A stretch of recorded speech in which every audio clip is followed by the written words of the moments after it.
Dá vontade de parar, não. Você pode sentar um pouquinho, quem já está em seu devido local, pode se assentar. Aleluia.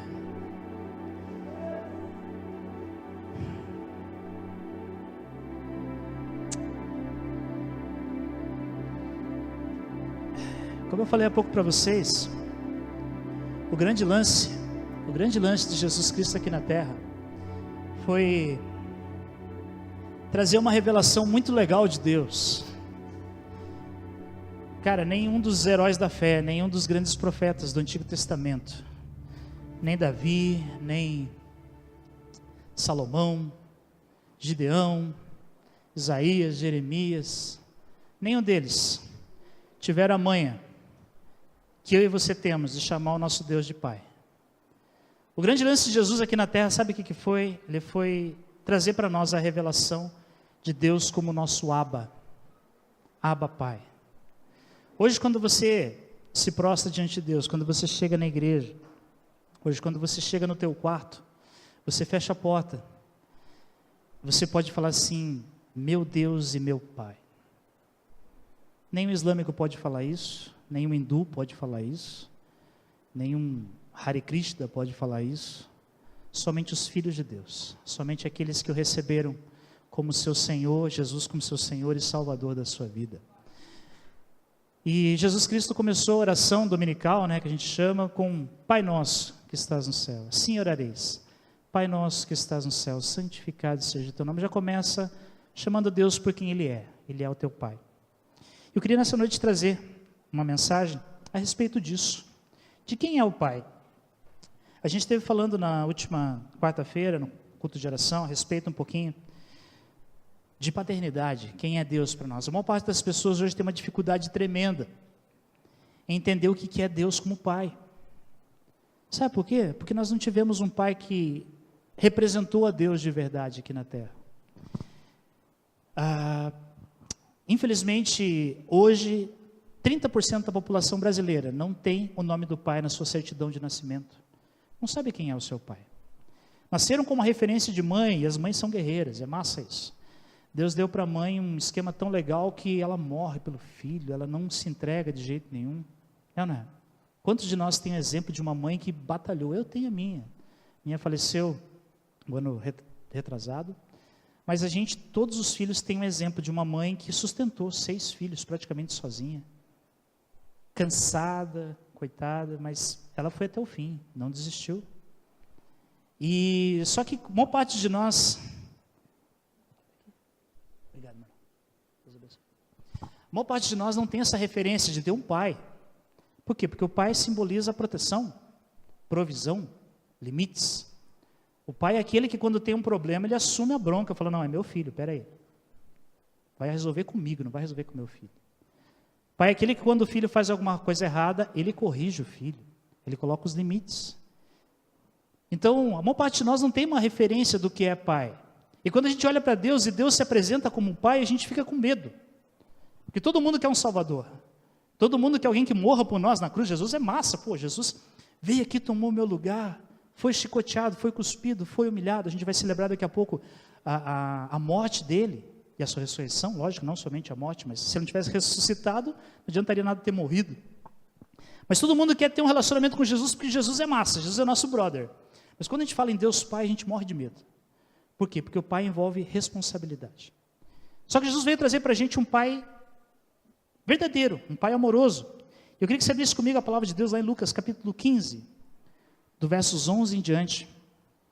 Vamos falar um pouquinho sobre a chamada parábola do filho pródigo. Eu vou emprestar a fala do Juliano Som. Esses dias atrás a gente ouviu uma mensagem dele. É injusto a gente colocar o filho pródigo como sendo o personagem principal dessa parábola, né? O filho pródigo não é o personagem principal, ele é o cara que mais gera sentimentos em nós. Quando você vê a arrogância, quando a gente vê a irresponsabilidade desse rapaz, a gente fica de cara com ele, mas ele não é o principal. Daqui a pouco a gente vai falar sobre isso. Lucas capítulo 15, versículo 11 em diante. Eu vou ler na minha versão, aqui está na King James, talvez diferencie um pouco da versão de vocês, mas é o mesmo sentido. Todos acharam? Espera um pouquinho. Vamos lá. E Jesus continuou. Um homem tinha 2 filhos. O mais novo reivindicou do seu pai: Pai, dá-me a minha parte da herança que tenho direito. E consentindo o pai, repartiu sua propriedade entre eles. Não se passou muito tempo, e o filho mais novo reuniu tudo o que tinha, partindo para terras distantes, e lá esbanjou todos os seus bens, vivendo de forma irresponsável. Coincidentemente, após ter havido gasto tudo o que possuía, abateu-se naquela região uma grande fome.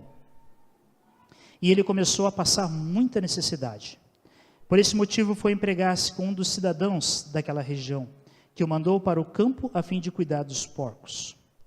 Ali chegou a ter vontade de encher o estômago com as vagens de alfarrobeira, com as quais os porcos eram alimentados. No entanto, ninguém lhe dava absolutamente nada.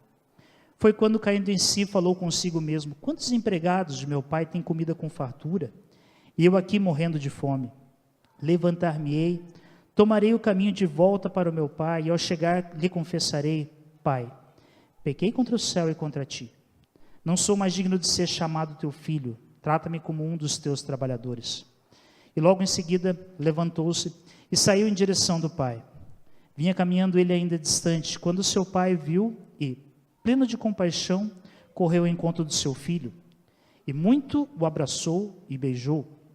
Então o filho lhe declarou: Pai, pequei contra o céu e contra ti, não sou mais digno de ser chamado teu filho. Entretanto, o pai ordenou aos seus servos: trazei depressa a melhor roupa, vestiu com distinção, ponde-lhe o anel de autoridade e as sandálias de filho. Também trazei o novilho gordo e preparai-o. Comamos, façamos uma grande festa e regozijemo-nos, porquanto esse meu filho estava morto e voltou à vida, estava perdido e foi encontrado. E começaram a celebrar o seu regresso. Entre mentes, o filho mais velho estava no campo. Quando foi se aproximando da casa do pai, ouviu o som da música e das danças. Então chamou um dos servos e indagou-se sobre o que estava acontecendo. E se informou: teu irmão regressou, e o teu pai mandou matar o novilho gordo, porque o recebeu de volta são e salvo. Mas o filho mais velho encheu-se de ira e negou-se a entrar. Então o pai saiu e insistiu com ele, porém ele replicou ao pai: há tantos anos tenho trabalhado como um escravo para ti, sem nunca ter desobedecido uma só ordem tua. Contudo, tu nunca me oferecestes nem ao menos um cabrito para que eu pudesse festejar com os meus amigos. No entanto, chegando em casa, esse teu filho, que pôs fora os teus bens com prostitutas, tu ordenaste matar o novilho gordo para ele.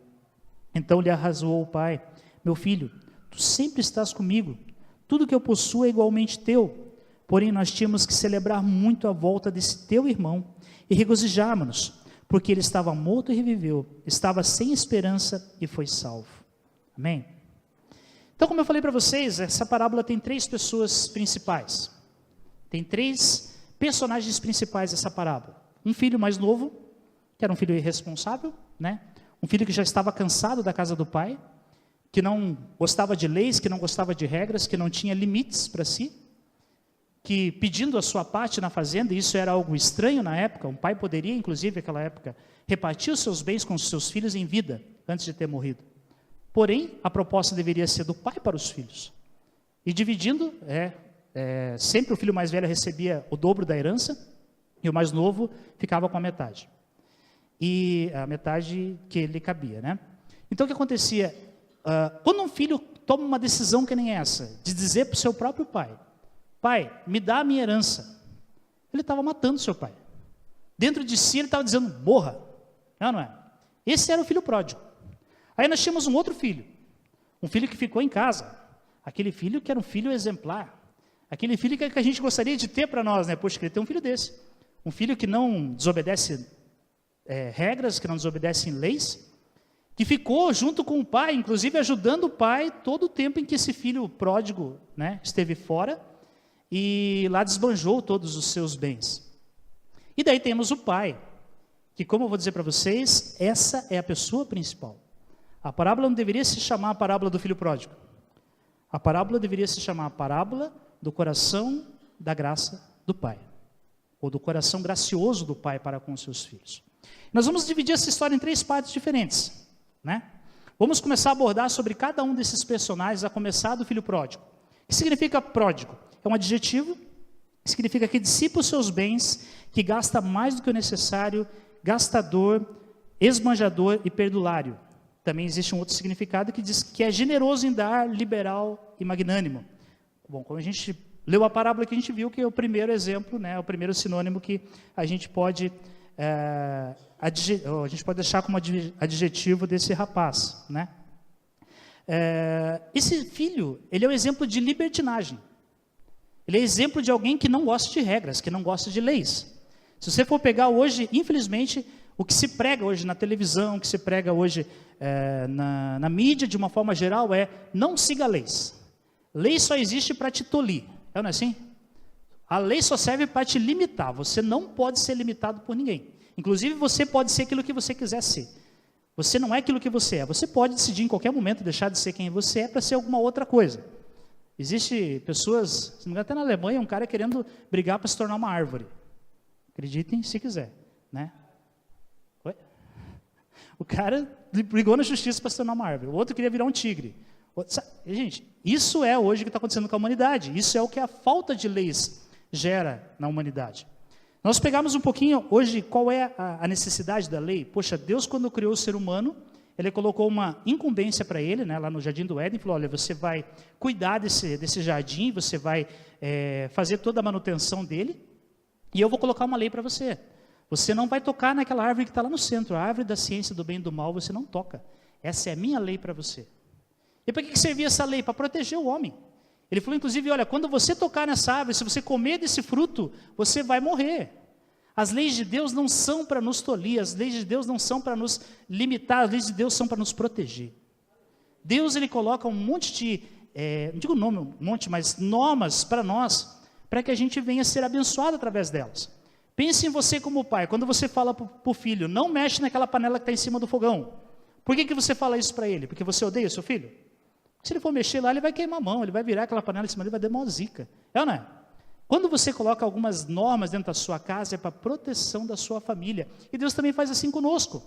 E aquele jovem ali, aquele filho que a gente chamou como filho pródigo, ele não gostava dessas leis. Ele achava que aquela casa do pai dele era uma casa opressora. O pai era um pai fundamentalista. O pai era um pai que não amava os seus filhos, por isso que ele colocava regras dentro da casa. E ele resolveu fazer o quê? Pai, eu não quero mais viver essa vida aqui. Eu vou viver a minha vida. Eu vou seguir a minha própria lei. Eu não quero mais, as suas leis não são boas o suficiente para mim. Eu vou viver a minha vida lá fora. É isso que muitas vezes nós fazemos em relação a Deus. A gente acha que o sistema de Deus para nós é opressor. A gente começa a achar que as normas que Deus coloca como uma vivência em igreja, ou talvez uma vivência individual no mundo, parece que é uma coisa muito pesada para a gente seguir. E a gente resolve fazer o quê? Parece que o mundo lá é mais legal. A gente começa a olhar lá as luzes, as cores, o pessoal fazendo tudo que tem vontade, as pessoas falando tudo que tem vontade, né? Hoje a gente vê o Facebook, aí infelizmente os filósofos de Facebook jogando tudo que pensam e que na verdade não presta no Facebook, nas redes sociais, né? Como disse o Neo Barreto, um dos grandes problemas do Facebook foi dar voz a idiota. Né? Tudo que não podia falar, agora vai falar, vamos jogar no Facebook. Não interessa quem vai doer, não interessa quem vai se ofender com aquilo. E a gente, infelizmente, acha que isso é uma coisa legal, não tem limites. Vamos fazer aquilo que a gente tiver vontade. Foi o que o filho pródigo pensou. Né? A liberdade, gente, é uma coisa muito perigosa. A liberdade, infelizmente, é uma coisa muito perigosa. Hoje, Satanás nos oferece, dia após dia, libertinagem. Ele fala assim, você é livre, faça o que você quiser. Não é? Tem muita gente nas drogas que não consegue sair mais, sabe por quê? Porque acreditou nessa mentira. Eu sou livre para dar um tapinha, para fumar um baseadinho. É, não é? De repente o cara virou cativo daquilo lá. Aquela tua liberdade se tornou a tua prisão. Hoje, infelizmente, tem pessoas tentando se recuperar, mas não conseguem. Não consegue sair dos vícios, não consegue sair da bebida, não consegue sair da internet. Hoje, infelizmente, está se tornando um vício também. Gente que não consegue largar o celular. É, não é? Gente que tem problema, gente, em cuidar da vida dos outros nas redes sociais. Isso tem se tornado um vício. E hoje existe até tratamento para essas coisas, por incrível que pareça. Existem clínicas tratando de pessoas viciadas em redes sociais. Então, essa liberdade que esse garoto queria, depois se tornou o quê? A própria escravidão dele. Por quê? Porque ele foi para longe do seu pai, tinha muita grana, não sei exatamente quanto que ele tinha, mas ele tinha muito dinheiro. E eu não sei quanto tempo durou essa distância. Pode ter sido meses, pode ter sido anos, eu não sei. Isso depende de quanto ele tinha para gastar.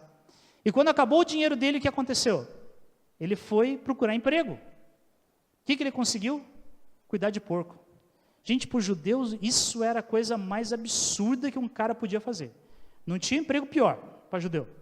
Cuidar de porco era a coisa mais baixa. O cara cavou o poço até o fundo e não tinha mais para onde descer. Ele foi fazer o quê? Foi cuidar de porco. E tinha tanta fome que ele tinha vontade de comer a comida do porco. A Bíblia fala que tinha algumas vagens chamadas alfarroba, que eles davam para os porcos comer. E ele tinha tanta fome, tanta necessidade, que ele pensou, puxa, eu vou comer dessa comida, eu tenho vontade de comer dessa comida, mas nem isso eles davam para ele comer. Ele estava pensando já em concorrer com o porco lá, a comida que ele tinha. E aí, beleza, esse cara um dia caiu na real, um dia caindo em si, diz a Bíblia, que ele pensou, poxa, os empregados do meu pai tem de tudo, tem comida, tem os bens, são prósperos os empregados do meu pai, e eu estou aqui querendo comer comida de porco. Estou nessa situação aqui que não sei nem para onde ir mais. O que eu vou fazer? Eu vou voltar. E ele já preparou um discurso, né? Já preparou, falou assim, vou dizer assim para meu pai, pai, pequei contra o céu e contra ti. Não sou digno de ser chamado teu filho, me aceita como um dos seus empregados. E eu não sei quantas vezes ele ensaiou isso na sua cabeça, desde a sua saída, lá daquele lugar onde eles estavam, daquela terra distante, até ele chegar na fazenda do seu pai. Bom, esse é o filho pródigo. Lá em Gálatas 5,13 diz assim, caros irmãos, fostes chamados para a liberdade. Todavia, não useis da liberdade como desculpa para vos franquear a carne. Antes, sede servos uns dos outros mediante o amor. O próprio apóstolo Paulo, falando para os Gálatas, ele falou o seguinte, olha, vocês foram libertos. Vocês eram cativos do pecado. Vocês eram escravos das condenações do mundo. Você era escravo dos vícios, você era escravo de um monte de coisa. Jesus libertou vocês. Agora, não usem dessa liberdade para dar vazão à carne. Nós hoje, como filhos de Deus, nós temos toda a autonomia, inclusive, para nós negarmos ao Senhor Jesus Cristo e voltarmos para a nossa antiga aliança, sabia disso? Jesus Cristo, certa vez, dando uma palavra bem dura, ali para aquelas pessoas que haviam crido nele, começou a falar sobre comer da carne, beber do sangue. Os judeus se escandalizaram com aquilo, comer carne, beber sangue, esse negócio é muito ruim de ser ouvido. E começou a cada um vazar. E Jesus chegou para os discípulos, né, falou assim, vocês também não querem ir junto com eles? Em qualquer momento, cara, Jesus te dá tanta liberdade que em qualquer momento você pode voltar atrás. Infelizmente, a gente tem visto uma galera, muita gente mesmo, que tem caído em heresia, tem voltado as costas para Deus, tem voltado para a velha vida, tem se perdido novamente. Eu digo para vocês, a gente pode fazer isso a qualquer momento. Cada um de nós tem condições disso. Paulo falou um negócio interessante, aquele que cuida, está de pé, ore para que não caia. Cada um de nós temos condições perfeitas, em qualquer momento, de voltarmos as nossas costas para o Senhor e voltar para o pecado. Então, assim, você hoje tem uma liberdade em Cristo que Deus te libertou. Deus te libertou de tudo aquilo que você vivia no passado. E só você sabe o que você viveu. E é legal que depois que a gente é liberto, a gente olha para trás e fala assim, puxa, como é que eu tinha coragem de fazer aquilo? Como é que eu pude um dia, passar a noite bebendo? Como é que eu pude passar a noite usando droga? Como é que eu pude passar a noite num prostíbulo? Enfim, não sei como é que foi a tua história. Cada um tem a sua. Só que daí, em algum momento a gente se acostuma com a vida com Deus. Em algum momento a gente começa a se acostumar com a vida da igreja, com a vida com Deus, e a gente já começa a dizer, não está legal esse negócio aqui não. Isso é um exemplo bem legal que aconteceu lá no Antigo Testamento, quando o povo caminhava pelo deserto. Deus provia tudo que eles precisavam. Desde que eles saíram do Egito, Deus começou a mandar um negócio chamado maná. Maná é uma expressão de espanto que significa, o que é isso? Era a gente falava pão do céu, né? Eram grãos de sementes que pareciam com coentro e tinham gosto de bolos de mel. E quando aqueles caras acordavam de manhã, tinha aquele monte de maná quando a relva acabava derretendo, né? E eles viam aquilo, eles ficaram espantados, falaram, o que é isso? Deus alimentou 3 milhões de pessoas por 40 anos no deserto com pão de mel. Pensa nisso, pão de ló. E aconteceu o quê? Um tempo passou e depois eles se cansaram daquilo. E eles chegaram a falar assim para Moisés, olha Moisés, nós estamos cansados desse alimento desprezível. Aquilo que no começo era assim, nossa, que coisa maravilhosa. Nós começamos a nossa caminhada com Deus e Deus começa a ministrar os milagres em nossa vida. E você começa a ver Deus operando, você começa a ver os teus parentes se convertendo, e você começa a ver a tua empresa prosperando e as coisas acontecendo, e você fala, nossa Deus, que coisa tremenda, que milagre é esse que o Senhor está fazendo? A gente se espanta com aquilo, mas o tempo passa, e o tempo é o maior inimigo da paixão. O tempo, infelizmente, é a coisa que mais se opõe ao nosso amor a Deus. E quando o tempo passa, a gente começa a se acostumar. A gente começa a se acostumar com os milagres. A gente começa a se acostumar com as coisas que Deus nos deu. E de repente a gente chega à conclusão que nós estamos cansados dessa vida com Deus. Foi o que aconteceu com o jovem rico, com o filho pródigo. Se cansou da casa do pai. Está tudo muito bom, tem de tudo aqui. Ele falou que até os próprios empregados tinham fartura, então quer dizer que ele tinha muita coisa. Mas ele se cansou e ele foi viver uma vida lá fora, longe dos caminhos do Senhor. E daí o que aconteceu? Quebrou a cara, né? A sua liberdade virou libertinagem, né? E daí 1 Pedro 2,16 fala o seguinte, considerando que sois livres, não useis a liberdade como pretexto para fazer o que é mal, mas viveis como servos de Deus. Coloca a sua liberdade debaixo do crivo da cruz, querido. Aquilo que Deus fez na tua vida, aquilo que Deus te libertou, coloca debaixo da cruz e seja servo do Senhor. Coloca os teus desejos, coloca as tuas limitações todas debaixo da cruz de Cristo. Essa é a vontade de Deus Pai para cada um de nós. Ok, esse era o filho pródigo, né? Esse era o filho que saiu de casa, mas tem um segundo filho. Tem um segundo filho que era o filho, como eu falei para vocês, que era exemplo, né? Que se encontra no outro extremo. Se o filho pródigo era o filho de exemplo de falta de limites, de libertinagem, aqui a gente encontra um segundo filho como exemplo da lei, do cara que não transgride o mandamento, do cara que faz tudo certinho, daquele cara que não pisa fora da linha, né? Aquele filho que ficou o tempo inteiro dentro de casa e a gente louva esse cara, fala, meu, esse cara é muito fera.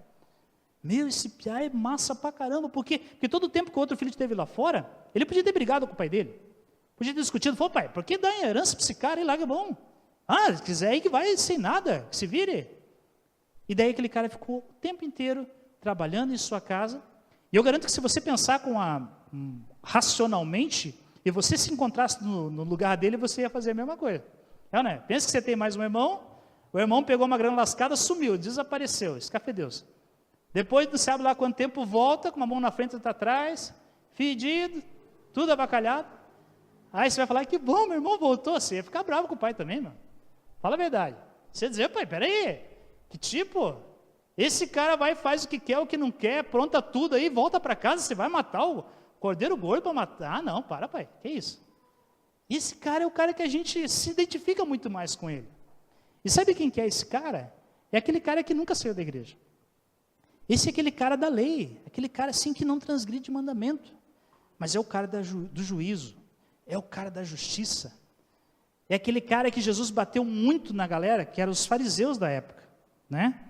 Lá em Mateus 15, do 7 em diante, diz assim, hipócritas, bem profetizou Isaías sobre vós, denunciando, esse povo me honra com seus lábios, mas o seu coração está longe de mim, e em vão me adoram, pois ensinam doutrinas que não passam de regras criadas por homens. Marcos 7, 6 diz assim, ele, entretanto, lhes afirmou, bem profetizou Isaías a vosso respeito, hipócritas, pois assim está escrito, esse povo me honra com seus lábios, mas seu coração está longe de mim. Em vão me adoram, as doutrinas que ensinam não passam de ordenanças humanas. E assim abandonais o mandamento de Deus, apegando-vos às tradições dos homens. E acrescentou-lhes, sabeis, sempre encontrar o meio de negligenciar os mandamentos de Deus, com o propósito de estabelecer a vossa própria tradição, né? Esse é o tipo da galera que gosta da lei, a galera que gosta do jugo. Esse é o tipo do pessoal que gosta de ficar debaixo de mandamento, de viver debaixo dos seus próprios mandamentos. Você vê que esses dois irmãos, eles tinham uma coisa em comum, nenhum dos dois conhecia o coração do pai. Cada um tinha o seu jeito, um era extremista para o lado da libertinagem, o outro era extremista para o lado da lei, mas nenhum dos dois conhecia o coração do pai, né? Mateus 23:3 faz assim, fazei e obedecei, portanto, a tudo quando eles vos disserem. Contudo, não façais o que eles fazem, porquanto não praticam o que ensinam. Eles atam fardos pesados e os colocam sobre os ombros dos homens. No entanto, eles próprios não se dispõem a levantar com um só dedo para movê-los. Tudo o que realizam tem como alvo serem observado pelas pessoas, por isso fazem seus filactérios bem largos e as franjas de suas vestes mais longas. Amam o lugar de honra nos banquetes e os primeiros assentos nas sinagogas. Gostam de ser cumprimentados nas praças e de serem pelas pessoas chamado Rabi, Rabi. O apóstolo Paulo também teve um problema com essa galera. Lá em Gálatas 2,4 ele falou o seguinte: essa questão foi suscitada devido ao fato de alguns falsos irmãos judeus terem se infiltrado no nosso meio com o propósito de espionar a liberdade que temos em Cristo Jesus e nos reduzir à condição de escravos. Contudo, nem por um momento cedemos ou nos submetemos a ele para que a verdade do evangelho permanecesse convosco. Então, quer dizer, o apóstolo Paulo tinha um problema ali na igreja da Galácia, que havia uma galera se convertido, se tornado cristãos, aí veio um grupo de judeus, aquela galera do vinho velho, né? Jesus Cristo traz um vinho novo para nós, tem a galera do vinho velho, que gosta do vinho velho, e veio ali e começou a querer introduzir, no meio dos Gálatas, aquela lei, tentando introduzir para eles a condição de terem que se circuncidar, nossa, roscou tudo aqui, circuncidar, para que eles fossem salvos, né? Desculpe a gafe. Eles tinham que se circuncidar. Essa era a ideia daqueles judeus implementados, aqueles falsos irmãos implementados no meio da igreja. E o apóstolo Paulo falou assim, cara, a graça de Deus é o suficiente para vocês serem salvos. Então, assim, a lei de nada poderia fazer nada por eles. Eles tinham que cumprir, segundo essa galera, eles tinham que cumprir a lei para que fossem salvos. Paulo falou assim, não é pela lei, é pela graça. É pela graça que sois salvos, mediante a fé. Isso não vem de vós, é dom de Deus. O fariseu, o cara que é da lei, sabe o que ele gosta? Ele gosta de mostrar a sua justiça própria. Ele gosta de mostrar os seus talentos. Olha, eu estou fazendo por onde? Sabe? É o cara que gosta de fazer barganha com Deus. É o cara que tem a justiça. E aquele que não faz aquilo que ele faz, está condenado. É aquele que quando vê o pecador entrando na igreja, fala assim, coitado, esse nem entra, vai para o inferno que eu sou santo. Né? Jesus fala uma parábola lá sobre o publicano e o pecador, e o fariseu, perdão, o publicano e o fariseu. O fariseu chegava na igreja e batia no peito e dizia assim, Senhor, né, falava consigo mesmo, né, eu não sou como, glória te dou porque eu não sou como os demais homens, não sou roubador, não sou espancador, não sou isso, não sou aquilo, né, não sou como os demais, não sou como esse publicano. E o publicano, que era um cobrador de impostos, um tranqueirinho, tadinho, ele batia no peito e dizia assim, sê propício a mim, miserável pecador. Jesus falou que o fariseu foi rejeitado diante de Deus. E o publicano, porque era humilde, reconhecia que era pecador, esse foi aceito diante de Deus. Então, esse segundo filho, ele era o fariseu. Ele era o cara da lei. Ele era o cara que, segundo a gente ouve mesmo ele falando, eu nunca transgredi nenhum dos teus mandamentos. Só que ele tinha no coração uma ira. Ele tinha no coração um orgulho, porque ele fazia aquilo. E uma ira contra o irmão que fez o que era errado. Então nós vemos os dois extremos dessa situação. Nós vemos o filho da graça não, filho de libertino, e o outro filho, o filho da lei. E daí, gente, Filipenses 3,4 fala assim, embora eu também tivesse razões para alimentar tal convicção, ora, se alguém julga que tem motivos para confiar na carne, eu ainda mais. Circuncidado no 8º dia, filho da descendência de Israel, da tribo de Benjamim, hebreu de hebreus, quanto à lei fui fariseu, quanto ao zelo persegui a igreja, quanto à justiça que há na lei, irrepreensível. Todavia, o que em mim era lucro, passei a considerar como prejuízo por causa de Cristo.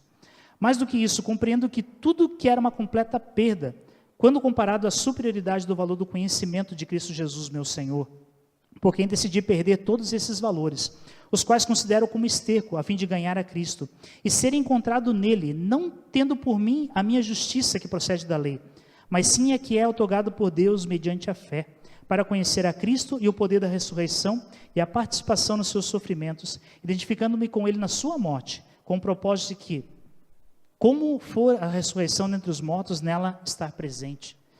O apóstolo Paulo também era um cara do vinho velho. Ele também era fariseu. Ele foi um cara que perseguiu a igreja. Ele era um cara da lei. Até que ele conheceu a graça de Deus. Até que ele foi transformado por essa graça, ele foi liberto do farisaísmo. Ele foi liberto daquela velha tradição de viver. E ele se tornou a pessoa que mais fundou a igreja no tempo dele. A pessoa que mais pregou o evangelho. Onde tinha mundo acessível, onde ele conseguia chegar, ele chegou. Levando a palavra de Deus. Então, gente, aqui nós vemos essas duas diferenças. Agora vamos abordar, para acabar, o personagem principal dessa história, que era o pai. O pai, gente, ele não era simplesmente um simples pai. Ele era um pai coerente, ele era um pai equilibrado. Como eu falei para vocês, talvez hoje você não tenha uma boa referência de um pai. Talvez até hoje você sempre lidou com o teu pai ou você vê Deus como você via o teu pai. Porque a primeira forma da gente reconhecer a Deus é através do nosso pai. E se você é pai, eu vou dizer uma coisa para você. A primeira forma que o teu filho vê Deus é através da tua vida. Você é o primeiro representante de Deus aqui na terra. Se você não for uma pessoa equilibrada nesse sentido, há uma grande possibilidade do seu filho futuramente não querer servir ao Deus que você serve. Então, esse pai aqui era um pai diferenciado, né? Esse pai, todos os dias, enquanto esse rapaz esteve longe, ele ia até a frente da sua propriedade, não sei se tinha uma rua, se era um carreiro, o que ele tinha lá na frente, mas ele ficava e esperava pacientemente pelo filho voltar. Havia tanta misericórdia no coração daquele pai, que ele deixava os seus afazeres. Ele deixava da sua, da administração da fazenda. Ele deixava das coisas importantes em que talvez cada um de nós achasse que era importante, para parar e ir lá na frente e ficar olhando. Será que é hoje? Será que é hoje que o meu filho vai voltar? E é interessante que assim como eu creio que o filho, durante daquele trajeto, lá daquela terra onde ele estava, até a fazenda do seu pai, ele deve ter ensaiado aquele discurso tantas vezes. Ele deve ter pensado, eu vou fazer isso. Eu vou chegar lá na portaria, eu vou falar com o cara que cuida da portaria, eu vou falar, onde é que está meu pai? Vou ter que me apresentar primeiro, porque as condições dele estavam lamentáveis, estava com trapos, estava sujo, cheirando porco, afinal de contas ele estava apacentando porco, ele estava com cheiro de porco. Acho que o pessoal passava por ele e se meia de lado, assim, caramba, rapaz, esse cara faz tempinho que não toma banho. Se quiser ter uma ideia, dá um abraço naqueles caras da pracinha que fica lá, aquela comunidade, você vai ter mais ou menos uma noção do que aquele cara estava cheirando. Acho que vai ser um pouquinho pior que aquilo, né? Porque ali ninguém apacenta porco. E ele ficou ensaiando aquilo, cara, quando eu chegar, eu vou ter que procurar meu pai. E de repente, ele já imaginando na cabeça dele, a hora que meu pai falar, ele vai fazer aquela cara, fala assim, bonito, hein? Agora volta para casa, e tudo vacaiado, tudo fedido. O que você quer aqui? Vai procurar tua... Eu acho que ele deve ter imaginado tudo isso. Que meu pai vai me arrebentar, meu pai vai me xingar, meu pai vai me meter os cachorros. Não vai nem me receber, talvez. Talvez meu pai nem queira que eu entre na fazenda de volta. E ele ficou, talvez, maquinando aquelas coisas. Achando que o pai era um pai carrasco. Achando que o pai não era um pai equilibrado. E aconteceu o quê? Eu acho essa parte mais maneira. Quando ele chega longe, o pai está lá na frente esperando. O pai está lá olhando, cara, é ele. Como é que o pai reconheceu o filho? Sei lá. Não era com certeza a mesma aparência de quando ele saiu, né? Mas quando o pai é ele, o pai correu. Talvez isso para você não signifique nada, gente. Mas antigamente eles usavam vestidos até os pés, né? Imagina a Roseneide sair correndo aqui na igreja. O que vai acontecer com você, Roseneide? Vai tomar um pacote, né? Tenta correr com um vestido longo, né? Sabe o que o pai fez? O pai levantou os vestidos. E aquela época, gente, para uma pessoa mostrar suas pernas, um homem, um ancião mostrar suas pernas, era uma vergonha enorme. Jamais você ia ver um ancião mostrando suas pernas.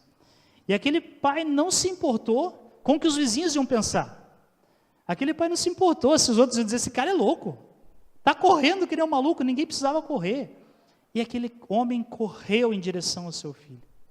Eu imagino aquele rapaz, imaginando que o pai não ia nem atender ele, de repente vê aquela figura correndo que nem um doido em sua direção e abraçando ele. Não se importou se estava fedido, não se importou se estava cheirando porco, como é que estavam suas roupas, como é que estava o seu cabelo. Aquele pai simplesmente veio e abraçou e beijou aquele filho. Gente, não sei quanto que ele viveu na sua vida, mas eu acho que a imagem que ficou não foi do anel nos dedos, da sandália nos pés, da roupa limpa, mas de ver o pai vindo em direção a ele tudo sujo, tudo avacalhado. O pai vindo e abraçando o filho e dizendo, tu é meu filho. Já pensou nisso? Isso é uma cura tremenda, gente. Toda a imagem que ele tinha do pai dele, todo aquele negócio, eu acho que deve ter caído por terra, e ele pensou, cara, meu pai é muito misericordioso. Meu pai é muito bom. Achei que meu pai ia me mandar embora. Achei que meu pai ia me fazer trabalhar de escravo. E o pai demonstra o seu amor para com aquele filho. E quando aquele filho chega e começa aquele discurso: pai, eu pequei contra o céu e contra ti, eu não sou digno de ser chamado teu filho, mas me aceita como um dos teus empregados. O pai faz o seguinte, muito massa esse negócio. O pai faz algumas coisas bem interessantes. A primeira delas, a primeira coisa que o filho fala assim: pai, pequei contra o céu e contra ti. O pai responde de uma forma bem interessante: tragam as melhores vestes. Ele voltou sujo do seu afastamento, né? Ele voltou com as suas vestes rasgadas, não sei nem como é que estava a roupa dele. Ele voltou sem sandália no pé, ele voltou de pé no chão. E quando o pai fala assim para ele: filho, eu falo para os servos, na verdade, né? Vem, cara, põe a melhor roupa, o que vocês acharem de melhor lá, põe um terno Armani nele, põe alguma coisa assim, cara, o que você achar de melhor, põe nesse cara. Ele não pode ficar, meu filho, não pode ficar sem roupas. Aquilo que Deus faz com você quando você vem para Cristo, Ele pega toda a tua história. Você vem de uma história, sabe lá Deus o que você fez na tua história, o que você fez na tua vida. Sabe o que Deus faz com você? Ele pega toda aquela roupagem de pecado e Ele coloca o sangue de Cristo na tua vida e Ele te transforma. Aquela vivência tua, aquilo que você vê lá, aquela vergonha, você pode até ensaiar e dizer: eu não mereço. Claro que você não merece, claro que você não merece, mas Deus fez por graça. Você merecia que Jesus morresse por você? Não, eu também não, ninguém merece. Jesus veio para aquilo que era seu, mas os seus não o receberam, mas a todos quanto o receberam, deu-lhes o poder de serem chamados filhos de Deus. Jesus Cristo veio para te transformar, para pegar aquelas tuas vestes velhas, para pegar aquela vida de pecado que você vivia e te dar vestes novas. Ele veio para transformar a tua história. Segunda coisa que o menino fala para ele, só deixa eu ler um versículo para vocês, em Miqueias 7,18 diz o seguinte: quem é pois comparável a ti, ó Deus, que perdoa todos os pecados e não mais lembra da transgressão do remanescente da tua herança? Eis que tu não permaneces irado para sempre, pelo contrário, teu prazer eterno é demonstrar o teu amor. De novo terás compaixão de nós, pisarás as nossas malignidades e tirarás de nós os nossos pecados, atirarás todos os nossos pecados nas profundezas do mar. Mostrarás a tua lealdade a Jacó e teu amor misericordioso a Abraão, conforme assim prometeste sob juramento aos nossos passados desde a antiguidade.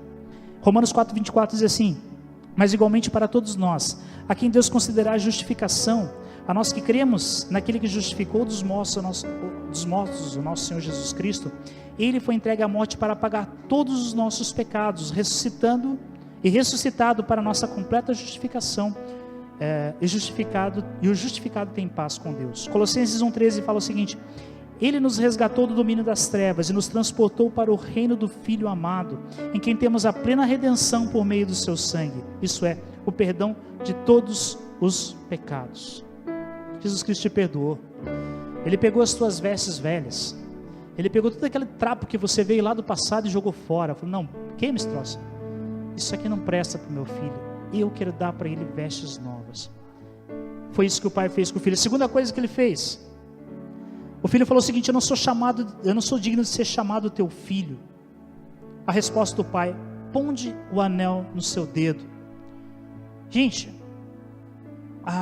o filho pensava que a sua autoridade teria sido removida, teria sido jogada fora, junto com os bens que ele gastou naquela terra distante. Ele achou que ele não teria mais autoridade de filho. Ele achou que ele não ia mais ser considerado pelo pai como um filho. Sabe o que o pai fez? Coloca o anel no dedo. Esse anel significa autoridade. Toda a autoridade que tinha sido jogada fora lá, com as vestes, com tudo que ele perdeu lá, o pai restitui naquele momento na vida dele. Lá em Efésios 1,18 fala o seguinte: ora ainda para que os olhos do vosso coração sejam iluminados, para que saibais qual é a real esperança do chamado que ele vos fez, quais as riquezas da glória da sua herança nos santos, e a incomparável grandeza do seu poder para conosco os que cremos, conforme a atuação da sua portentosa força. Esse mesmo poder que agiu em Cristo, ressuscitando dentre os mortos e entronizando à direita nas regiões celestiais, muito acima de toda potestade, autoridade, poder e domínio, e de todo nome que possa ser pronunciado, não somente nessa era, mas da mesma forma na era que há de vir. Também sujeitou tudo que existe debaixo dos seus pés, e o designou cabeça sobre a igreja, absolutamente tudo que há e o concedeu à igreja, que é o seu corpo, a plenitude daquele que satisfaz tudo que existe, quanto existe em toda e qualquer circunstância. Jesus Cristo nos restituiu a autoridade roubada lá no Éden. Deus criou o homem para dominar. Deus criou o homem e falou assim: façamos o homem à nossa imagem e domine ele sobre os peixes, sobre as aves, sobre toda a terra. Quando o homem pecou, ele deu ao diabo o poder do domínio. Ele passou a ser dominado. Quando Deus coloca no teu dedo o anel de filho, sabe o que ele faz para você? Ele te restaura o teu domínio sobre a terra. Você não deve mais ser escravo do pecado. Você não deve mais ser sujeito ao pecado. Você não deve mais ser sujeito por Satanás. A Bíblia fala assim: porque estáis debaixo da graça e não debaixo da lei. O pecado não terá mais domínio sobre vós. Quando Jesus te coloca no teu dedo, quando Deus te coloca no teu dedo o anel, Ele te restaura o domínio sobre todas as coisas. Você é restaurado. E por último, que vem sobre as sandálias, diz assim: trata-me como um dos teus empregados. Essa era a proposta do filho. Eu quero ser empregado, não posso mais ser filho, é que eu estou tudo zoado, eu não tenho mais como servir, eu já gastei tudo, não tenho mais herança. Aí o pai fala um negócio interessante: coloca a sandália nos pés. Gente, quem andava de pé no chão naquela época era escravo. Ele chegou de pé no chão, ele chegou numa posição de escravo. O pai falou para ele: sabe o que? Coloca uma sandália nos pés dele, ele é meu filho. Ele vai entrar e sair daqui quando ele bem entender. Lá em Efésios 2:11 diz o seguinte: portanto lembrai-vos que anteriormente eram gentios por natureza, chamados incircuncisão pelos que se chamam circuncisão, feita por mãos humanas. Estáveis naquela época sem Cristo, separados da comunidade de Israel, estranhas alianças da promessa, sem esperança e sem Deus no mundo.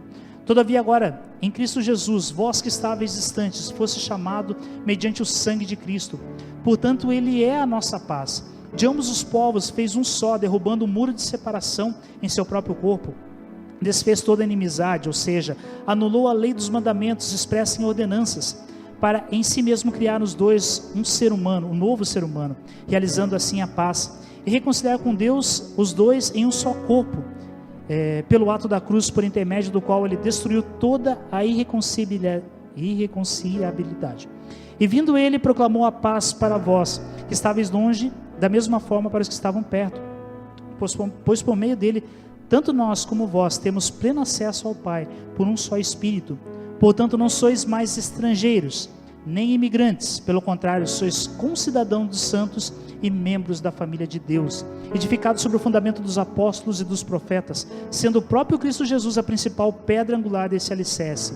Nele o sacrifício inteiro, bem ajustado, cresce para ser um templo santo no Senhor, no qual também vós juntos sois edificados para a morada de Deus no Espírito. Jesus colocou uma sandália nos teus pés. Significa que você é filho. Significa que você não é mais escravo do pecado. Significa que você não tem que mais responder a Satanás. O diabo pode levantar acusação, mas a palavra diz que todo escrito de dívida que era contra ti foi cravado na cruz do Calvário. Se ele vem com acusação, você fala o seguinte: pode vir com acusação. Quer saber onde é que está meu escrito de dívida? Lá na cruz. Você é filho. O filho não responde a servos. Satanás, ele é um servo. O nosso Senhor é Jesus Cristo. Nós respondemos somente ao nosso Deus e Pai Todo-Poderoso. Aleluia. E aqui o interessante é que foi imolado o cordeiro gordo, o cordeiro para o sacrifício. Nós daqui a pouco vamos estar participando disso, como filhos. Não com aquelas vestes do pecado, não mais sujos como estávamos, não mais fedidos como estávamos antes, mas lavados pelo sangue, com vestes de louvor, com as sandálias da preparação do Evangelho em nossos pés, restaurados por Deus.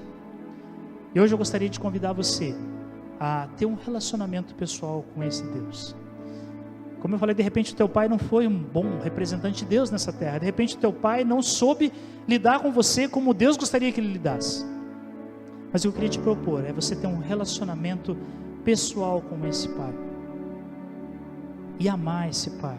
Jesus Cristo veio nos revelar o coração do pai. E ele mesmo se tornou o quê? O sacrifício por nossos pecados. Ele mesmo veio morrer pelos nossos pecados. Ele mesmo veio ser o cordeiro. Para que nós hoje pudéssemos fazer uma festa. Hoje não é dia de luto. Hoje não é dia de chorar, hoje é dia de celebrar. Por quê? Porque o Cordeiro já foi morto por nós. Nós nos reconciliamos com o Pai, o Senhor Jesus está conosco nesse momento. Estamos novamente diante de Deus e a nossa vida está transformada. E esse é o motivo de nós nos alegrarmos. Esse é o motivo de você levantar de manhã e levantar as tuas mãos para o céu e dizer: Deus, obrigado, papai. Papai, obrigado porque o Senhor me deu tudo novo. Obrigado por essa família, Senhor. Obrigado pela família que está lá na minha casa. Esse é o momento de nós nos levantarmos hoje. Daqui a pouco vai ter a celebração da ceia. Mas eu gostaria que você se levantasse agora no teu lugar e você entendesse que o Espírito Santo está nos fazendo filhos, está formando em nós uma personalidade de filhos. Talvez se até hoje você não entendeu isso, esse é o momento para você chamar Deus Abba, para você olhar para o céu e dizer: Abba, Pai, chamá-lo de Pai. É difícil? Talvez seja, não sei qual é a tua história, mas abre a tua boca e fala: Abba, Pai, Abba, Pai. Senhor, nós estamos em tua presença, e que essa revelação, Senhor, esse mistério oculto durante tantos séculos, hoje veio a ser revelado aos nossos corações, possa estar nos tirando do reino das trevas. Aqueles que ainda não entendiam, Pai querido, que as suas vestes foram mudadas, aqueles que ainda atendiam a acusação de Satanás e diziam: eu não vou me achegar porque eu não sou digno. Senhor, que o seu Espírito Santo agora se mova no coração deles, trocando as vestes por vestes de louvor. Aqueles que tinham perdido a autoridade porque venderam a sua herança, porque jogaram fora, coloca o anel no seu dedo, que eles recebam a autoridade do Espírito Santo para pisar na cabeça de serpentes, escorpiões e todo o poder do mal, que eles possam pisar toda acusação nesse momento, Deus, em nome de Jesus Cristo. Aqueles que estão sem sandálias, aqueles que se consideram como escravos, como servos, ó Pai, coloca nos seus pés a sandália e chama eles novamente de filhos.